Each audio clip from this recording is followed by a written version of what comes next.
Welcome in to the MISL Weekend Review. My name's Nicholas Murray, very pleased to welcome you back after the holiday break, and very pleased to welcome Chris Economides as we take a look back over the past week of action in the MISL. Start off with, Chris, the Milwaukee Wave. They're atop the standings again, being pursued fiercely by the Baltimore Blast after really impressive results over the past week of action. Yeah, I mean, something just never changed. Milwaukee is right around where they always are. A couple of impressive wins. First off, hosting Syracuse on New Year's Eve. Syracuse came in after a really tough loss the day before, or a couple days before, in St. Louis. Played the Wave tough, but ultimately the Wave hung on there. And then they faced a very tough competitor in St. Louis in Jeff Ritchie. Jeff Ritchie actually stood on his head that game. The Wave had to come back, as they always do. They showed their composure, didn't panic, came back and won the game in typical Wave fashion. Very impressive performance by Pablo in that game. A hat-trick for him, named to the MISL Team of the Week. A couple of guys from the Blast named to the MISL Team of the Week, including Tony Donatelli, who was the key figure in their victory against the Missouri Comets.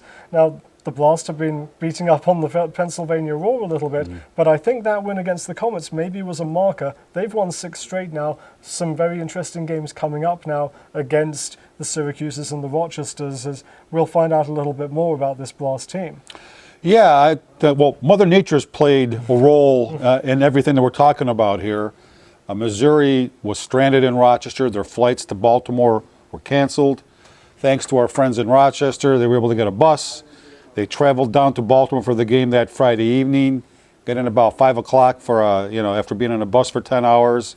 The Lancers, on the other hand, which we'll get to in a little bit, were stranded. We had to change some games. So long story short, an impressive win by Baltimore. Missouri actually came out flying, showing no impact whatsoever of their day-long journey on the bus, scoring the first 2 goals. But from then on, it was all Baltimore. The class and obviously the cream rose to the top that game. Tough game for the Comets, but Baltimore did what they had to do. Surrounding those games, though, for the Comets were 2 very nice wins against the Rochester Lancers. You kind of feel a little bit for the Lancers in both of these games, but Vahid Assadpour, this week's MISL Player of the Week, came through with the game winner in both games, including a great overtime winner on Sunday afternoon at the Independence Event Center.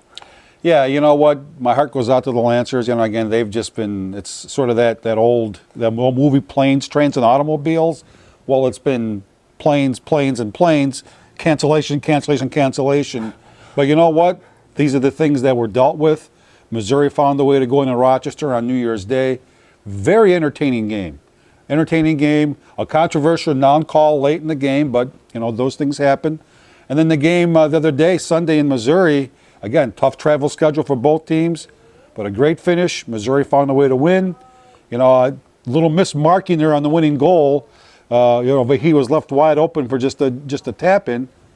Those things happen. And that's all that he needs. 47 points now on the season to lead the MISL. We're going to wrap up now with one last look at the St. Louis Ambush, who really seem to be coming into their own. As you mentioned earlier, they really played the Milwaukee Wave tough and then took a really dramatic overtime victory against the Lancers. This is a team that it might not make the playoffs this year, but it certainly could affect a few of the seedings as we go into the second half of the season. I got to give Daryl Durant a lot of credit here. Yeah, they went into Milwaukee the previous week and lost 24-4. He made some adjustments. They came back. And Milwaukee had all that they could, look for in that game. They had to come back late to actually win the game. Jeff Ritchie standing in his head helped. But then also against the Lancers, having played Milwaukee the previous night and less than 12 hours later on, playing, be it a well-traveled, tired Lancer team, it's still very tough to play back-to-back games like that within 12 hours. So a lot of credit. They're always a tough team. They've handed Syracuse 2 of their 3 losses. So again, hats off to Daryl Durant. Great seeing eye shot by Corey Dowell from 3-point range to grab the win with 56 seconds to go against the Lancers. Well, that's it for us for this week. We hope you'll join us on Thursday for the MISL Weekly Podcast as it makes its return, and then also on Friday as we take a look ahead to this weekend's action in the MISL. Until then, for Chris, my name's Nicholas. Thanks for joining us.